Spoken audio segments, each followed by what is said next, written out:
C'est aux premières heures de départ des bus que le directeur général de Transacademia, Georges Ongelodanga, a passé en revue, ce lundi 25 mars 2024, sa flotte à l'esplanade du Palais du Peuple, ainsi que les différentes lignes des bus jusqu'à Tchangou, dans le but d'observer concrètement les réalités vécues par les agents et les abonnés étudiants. En présence de la presse, le directeur général a exposé la raison de son déplacement en ces termes. C'est une itinérance dans le cadre de mon travail.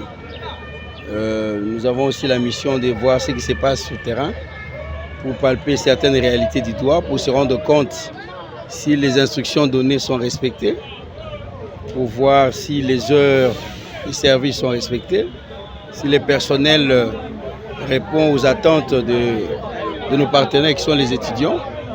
Vous savez que nous avons aussi le réseau interurbain. Il est question aussi de voir les passagers qui embarquent à l'agence délimitée, à l'agence de Bitabé ou de PMU.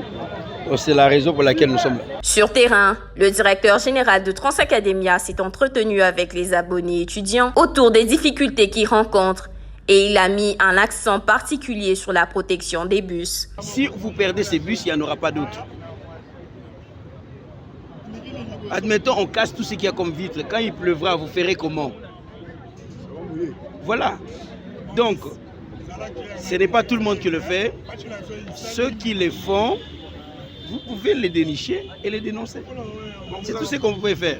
Mais notez seulement, notez que à notre niveau, nul n'est au-dessus de la loi. Ça veut dire tout celui qui sera mis la main dessus, eh bien, il répondra. Par la même occasion, le directeur général s'est rendu auprès du procureur Jonas Kisubi Bantoakoko du parquet des grandes instances de Ndjili pour le saisir de l'affaire du vandalisme des 6 bus dont ses agents et fidèles abonnés ont été victimes la semaine passée de la part de certains étudiants inciviques afin que ces derniers répondent de leurs actes.